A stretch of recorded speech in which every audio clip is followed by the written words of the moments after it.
ఎవరు వద్దన్నా కాదన్నా టీడీపీలో చంద్రబాబు తర్వాత నాయకుడు లోకేష్ అన్నారు మంత్రి అచ్చెన్నాయుడు. అయితే డిప్యూటీ సీఎం అంశం వ్యక్తిగతంగా ఎవరో ఒకరు తీసుకునేది నిర్ణయం కాదని చెప్పారు. ఏ నిర్ణయమైనా ఎన్డీఏ కూటమిలోని 3 పార్టీల పెద్దలు అమలు చేస్తారన్నారు అచ్చెన్నా. లోకేష్ బర్త్డే వేడుకల్లో ఆయన పాల్గొన్నారు. 100 కేజీల భారీ కేక్ ని కట్ చేశారు.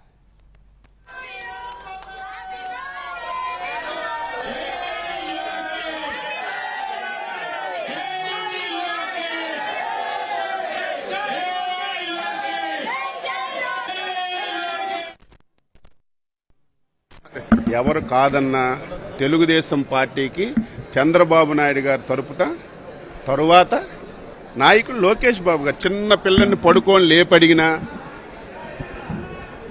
ఎవరిని మీరు కొట్టడిగినా సరే చంద్రబాబు నాయుడు గారి తరపున ఈ రాష్ట్రానికి తెలుగుదేశం పార్టీ నాయకులు ఎవరంటే కళ్ళు మూసుకొని అర్ధరాత్రి లేపినా చిన్న పిల్లవాడికి అడిగినా చెప్పిన పేరు లోకేష్ బాబు గారు.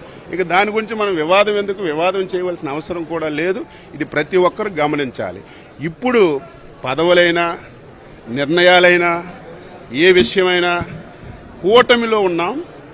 ఏదైనా కూటమి పెద్దలు నిర్ణయం చేసింది అమలు చేయాలి తప్ప నేను వ్యక్తిగతంగా మాట్లాడడం ఇంకొకరు వ్యక్తిగతంగా మాట్లాడడం అది మంచి విధానం కాదు. ఇది అందరం కూడా పాటించవలసిన అవసరం ఉంది, పాటిస్తున్నాం.